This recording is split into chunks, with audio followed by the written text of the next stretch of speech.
नमस्कार, स्वागत है आप सभी का। मैं हूं आपके साथ शैलजा त्यागी और आप देख रहे हैं हमारा खास कार्यक्रम मसला। तो हरियाणा सरकार ने सरकारी कर्मचारियों और रिटायर्ड कर्मचारियों को तोहफा देते हुए महंगाई भत्ते में 3% की बढ़ोतरी की है। यानी अब सरकारी कर्मचारियों को महंगाई भत्ता 55% की जगह 58% मिलेगा। महंगाई भत्ते की बढ़ी हुई दर 1 जुलाई से लागू होंगी। जुलाई, अगस्त और सितंबर के बढ़े हुए महंगाई भत्ते का बकाया नवंबर महीने के वेतन के साथ मिलेगा। तो बताया जा रहा है कि इस बढ़ोतरी से करीब 6 लाख कर्मचारियों को फायदा पहुंचेगा, तो जिसमें 3 लाख रेगुलर कर्मचारी और 3 लाख पेंशनर्स शामिल हैं। इसके पीछे सरकार का कहना है कि इससे न सिर्फ कर्मचारियों को राहत मिलेगी, बल्कि ये भी संकेत दिया गया है कि राज्य सरकार चाहती है कि कर्मचारी और अधिक उत्साह, जिम्मेदारी और दक्षता के साथ जनता को सेवाएं दें। तो बता दें आपको कि सरकार का मानना है कि जब कर्मचारियों को आर्थिक स्थिरता मिलेगी तो वो और बेहतर ढंग से प्रशासनिक और जनसेवाओं का निर्वहन कर पाएंगे।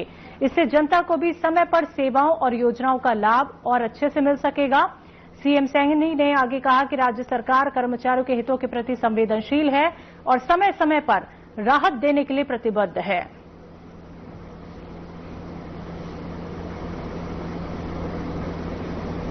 तो हरियाणा सरकार ने कर्मचारियों और पेंशनर्स का महंगाई भत्ता 3% बढ़ाने की घोषणा की है। तो महंगाई भत्ता 55 से बढ़कर 58% कर दिया गया है। तो नवंबर महीने में सैलरी और पेंशन बढ़ी हुई मिलेगी। हरियाणा के करीब 6 लाख नियमित कर्मचारियों और पेंशनर्स को इसका सीधा सीधा फायदा मिलेगा। तो बढ़ा हुआ डी और डीआर अक्टूबर 2025 के वेतन और पेंशन, पारिवारिक पेंशन के साथ भुगतान किया जाएगा। साथ ही जुलाई से सितंबर महीने तक का बकाया भी खातों में दिया जाएगा।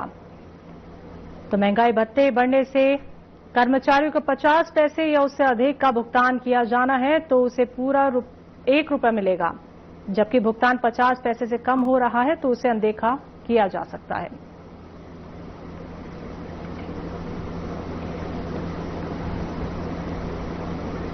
तो तमाम बातचीत करने के लिए हमारे साथ हमारे 3 गेस्ट जुड़ गए हैं। बीजेपी से रामराजेश शर्मा, प्रवक्ता हैं बीजेपी के, और कांग्रेस प्रवक्ता राहुल गर्ग, वरिष्ठ रहेगा, जबकि भुगतान 50 पैसे से कम हो रहा है तो उसे अनदेखा किया जा सकता है।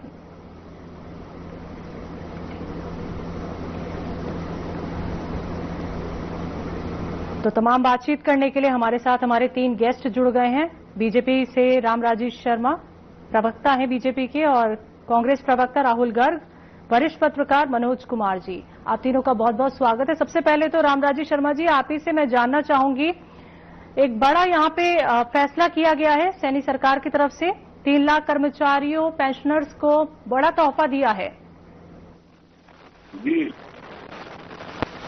देखो, मैं आपको बताना चाहूंगा, माननीय मुख्यमंत्री जी ने बहुत बड़ा फैसला किया है ये, और इससे लगभग 6 लाख कर्मचारियों और पेंशनों को इसका लाभ होगा। और ये 1 जुलाई 2025 से लागू होगा। और ये जो 3% बढ़ाया है, 55 से 58% किया है, ये बहुत अच्छा कदम है सरकार का। और मैं इस बात के लिए माननीय मुख्यमंत्री जी का हार्दिक आभार भी प्रकट करता हूँ। और ये अक्टूबर का जो सैलरी है या जो पेंशन है वो नवंबर में इनको मिलेगा, और मैं समझता हूँ, और बाकी जो है इनके खातों में ट्रांसफर हो जाएगा। मैं समझता हूँ बहुत अच्छा कदम है। और मैं आपको ये भी बताना चाहूंगा आपके चैनल के माध्यम से, बस हमारी सरकार जिस पारदर्शिता से काम कर रही है, चाहे वो नौकरियों में हो, चाहे अन्य कार्यों में हो, और जिस तरह से विकास कार्य पूरे प्रदेश में हो रहे हैं, समान विकास कार्य, चाहे एमएलए किसी और की पार्टी का क्यों ना हो, समान विकास कार्य पूरे प्रदेश में हो रहे हैं। और जो नौकरियां मिल रही हैं वो मेरिट के आधार पर मिल रही है, बिना खर्ची, बिना पर्ची के। और ये सिस्टम आदरणीय मनोहर लाल जी ने शुरू किया था। उन्होंने कहा था, भाई पूरा हरियाणा मेरा परिवार है, पूरे हरियाणा के बच्चे मेरे परिवार के बच्चे हैं, मैं किसी का हक नहीं मारूंगा, और मैं मेरिट के आधार पर बिना खर्चे, बिना पर्ची के नौकरियां दूंगा। और उन्होंने दिया, उसका उनका अनुसरण हमारे माननीय मुख्यमंत्री जी कर रहे हैं। और ये अपना आप में गौरव की बात है, जिसकी 3 पीढ़ी खाली चली गई थी, कोई चपड़ासी नहीं लगा था। अब किसान का बेटा, मजदूर का बेटा, गरीब का बेटा, जिसके पास में दिन दो तक किराया नहीं, आज वो क्लास वन अफसर लग रहा है। ये अपना आप में गौरव की बात है। ये हमारी सरकार करी है। और ये केंद्रीय मंत्री आदरणीय मनोहर लाल जी उस टाइम में मुख्यमंत्री थे, उन्होंने ये शुरू किया। और जिस तरह से ये जो कौशल रोजगार निगम में बच्चे हैं, ये पहले ठेकेदारी प्रथा में होते थे। इनके टाइम में पहले वाली सरकार ठेकेदारी प्रथा थी, वो मुख्यमंत्री अपने चेतों को ठेकेदार बना देता था। वो 2-3 महीने रखता, 4 महीने तो पैसे लेके भर्ती करता था, ना उसका PF जमा कराता, ना उसका थैली देता, फिर वो उसको निकाल देता, फिर अगला और दूसरा भर्ती, उसकी जगह दूसरा भर्ती कर लेता। तो हमारी सरकार ने इस सिस्टम को बंद करा और ये ठेकेदारी प्रथा को खत्म किया, कौशल रोजगार निगम लेकर आए। और ये अपना अपना ऐतिहासिक कदम है। और माननीय मुख्यमंत्री जी जब दूसरी बार मुख्यमंत्री के लिए हमारे पार्टी ने उनको अपना नेता माना, उनकी अध्यक्षता में चुनाव हुआ, तब उन्होंने वायदा किया था। और जो कांग्रेस के भर्ती रोको गैंग में भी लगभग 24,500 के करीब भर्तियां रुकवा दी थी, तब उन्होंने वायदा किया था कि भाई भगवान की कृपा से हमारी सरकार आएगी। जैसे केंद्र में तीसरी बार हमारी सरकार बनी लगातार, और प्रदेश में तीसरी लगातार हमारी सरकार बनी, और डॉक्टर नायब सिंह सैनी जी दूसरी बार हमारे मुख्यमंत्री बने, तब उन्होंने वायदा किया था कि हमारी सरकार भगवान की कृपा से सरकार बनाई, पदभार बाद में ग्रहण करेगी। पहले इन कर्मचारियों को इनको ज्वाइन कराएंगे, इनका रिजल्ट आउट कराएंगे, जो भर्ती रोको गैंग ने 24,500 रोक रखे थे। और माननीय मुख्यमंत्री जी ने ऐसा ही किया। और कौशल रोजगार निगम में करीब 1.25 लाख के करीब बच्चे हमारे लगे हुए हैं। उनके पक्ष में एक स्पेशल विधेयक माननीय मुख्यमंत्री जी उनके पक्ष में लेकर आए, और रिटायरमेंट तक उनको रोजगार की गारंटी दी। मैं समझता हूँ ये बड़ा माननीय मुख्यमंत्री जी का ऐतिहासिक कदम था। इस बात के लिए मैं प्रदेश की जनता की तरफ से उनका हार्दिक आभार प्रकट करता हूँ। और जिस तरह से केंद्र में तीसरी बार लगातार हमारी सरकार बनी, उसमें युवाओं का अहम रोल रहा है। और तीसरी बार लगातार प्रदेश में भी हमारी सरकार बनी, युवा शक्ति का विशेष योगदान रहा है। आज युवा शक्ति है, मातृ शक्ति है, किसान है, और चाहे मजदूर है, व्यापारी वर्ग है, सभी वर्गों का आशीर्वाद हमारे साथ है। और माननीय मुख्यमंत्री जी जिस तरह से 24 घंटे जनता की सेवा में समर्पित रहते हैं, शक्ति बरादरी के मसीहा है, युवाओं के हृदय सम्राट है, बहुत ही मिलनसार है। और जिस तरह से वो कार्य कर रहे हैं, जनता आशीर्वाद दे रही है, मैं आपके चैनल के माध्यम से दावे से कह सकता हूं कि आगे 30-40 साल तक हमारी सरकार ऐसे ही चलती रहेगी, क्योंकि आप जनता की सेवा में समर्पित हैं।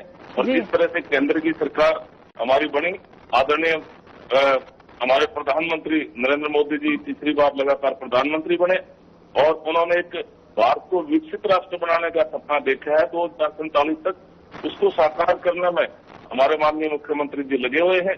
हरियाणा विकसित विकसित राज्य की ओर अग्रसर है, और निश्चित रूप से भारत विकसित राष्ट्र बनेगा, और माननीय प्रधानमंत्री जी का सपना साकार होगा। जी ठीक है, चलिए राहुल गर्ग जी से भी जान लेते हैं कि हरियाणा सरकार के इस फैसले से वो कितने संतुष्ट हैं। सबसे पहले तो देखी जाए जी महंगाई भत्ता, बीजेपी के साथ ही बड़ी पीठ थपथपा रहे हैं अपनी की सीएम साहब ने बहुत बड़ा फैसला लिया है। इनको पता होना चाहिए कि महंगाई भत्ता हर साल 2 बार बढ़ाया जाता है, ये कानून है। जनवरी से लेके जून तक का एक बार बढ़ाया जाता है, और जुलाई से लेके दिसंबर तक का एक बार बढ़ाया जाता है। जो जनवरी से लेके जून तक का बढ़ाया जाता है वो 1 जनवरी को बढ़ाया जाता है, और जो जुलाई से दिसंबर तक का बढ़ाया जाता है वो 1 जुलाई को बढ़ाया जाता है। तो इन्होंने कोई अलग काम नहीं किया है कि इन्होंने महंगाई भत्ता बढ़ा दिया, तो बहुत बड़ा फैसला लिया है। और कितना बढ़ाया? 3%। जब हमारी सरकार होती थी 10% तक महंगाई भत्ता बढ़ता था। यदि इनको कुछ करना था तो महंगाई पे कंट्रोल कर लेते। इन्होंने माना ना कि जीएसटी गलत लागू हुआ, उससे महंगाई बढ़ी, इसीलिए तो इन्होंने जीएसटी कम किया।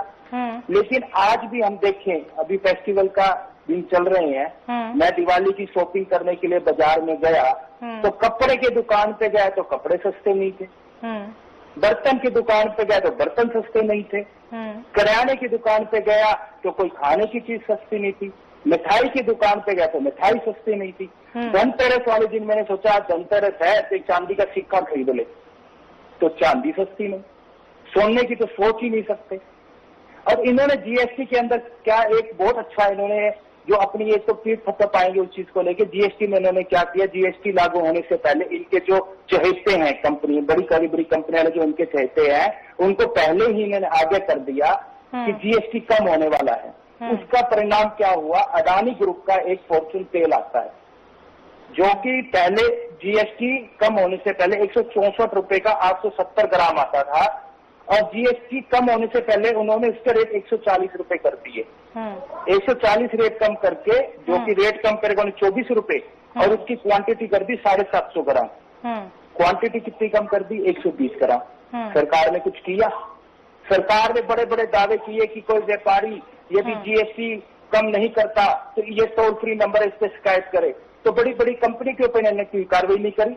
अमूल का बटर ले लो जो 64 रुपए का पहले क्या 64 रुपए का मिल रहा है। दूध ले लो जो 32 रुपए का आधा लीटर मिलता है, वही दूध आज वही रेट मिल रहा है। घी वालों ने सेम किया, घी वाली बड़ी बड़ी कंपनियों ने रेट बढ़ा दिए जीएसटी लागू होने से, जीएसटी कम होने से पहले। महंगाई के लिए तो इन्होंने कुछ किया नहीं। और जो रेगुलर चीज है, महंगाई बढ़ता कर्मचारियों का रेगुलर बढ़ता है, हर 6 महीने में बढ़ता है। आप एक इतने बड़े चैनल में इतने बड़े पद पे आप बैठे हो, आपको कंपनी सैलरी देती है, हर साल आपकी इंक्रीमेंट होती है, तो आपके जो कंपनी के ओनर है वो ये तो नहीं कह सकते ना कि मैंने आपकी सैलरी बढ़ा दी। वो तो रूटीन में है, इंक्रीमेंट होगी।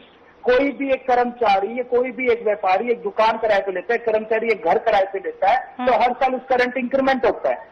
तो इसका मतलब क्या, किराएदार यूं कह देगा कि मैंने आपका रेंट बढ़ा दिया, वो इंक्रीमेंट है, वो तो होगी।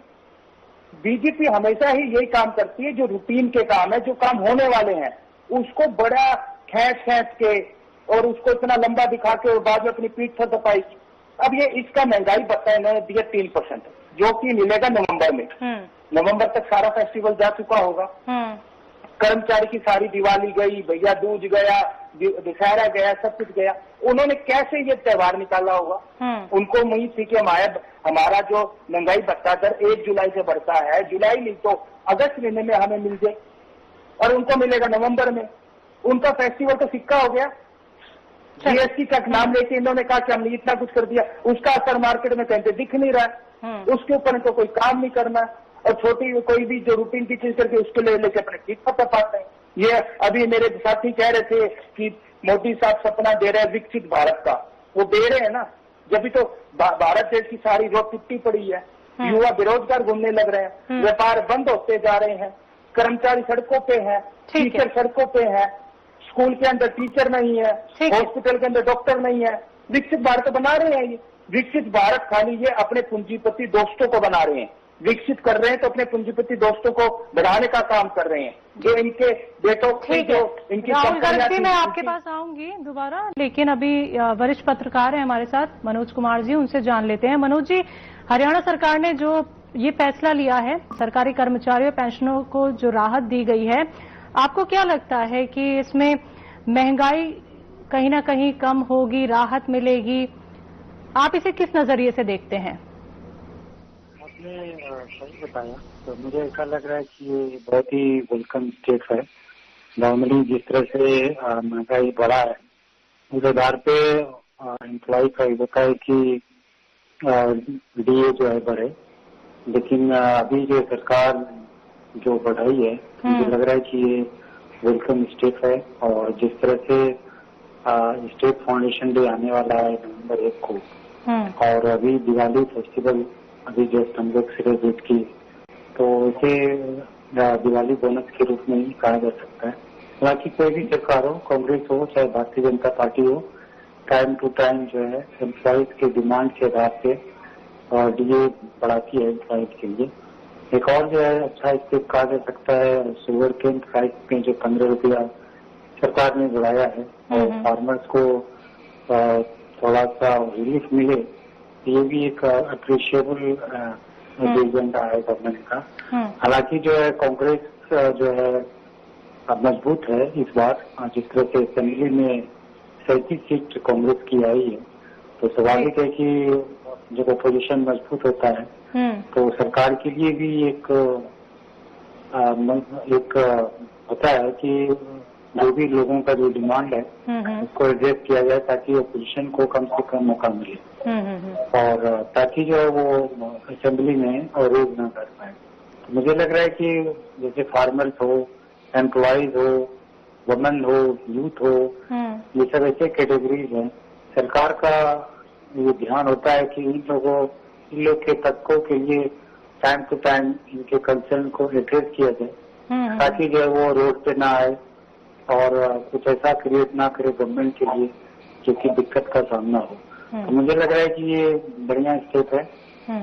एम्प्लॉय जो है खुश होंगे और जिस तरह कल जो है 15 रुपया शुगर केन प्राइस में बढ़ाया गया उससे भी जो है बहुत से फार्मर खुश होंगे। तो मुझे लग रहा है ये एक अच्छा स्टेप है। ठीक है, चलिए चर्चा को आगे जरूर बढ़ाएंगे, लेकिन वक्त हो चला एक छोटे से ब्रेक का।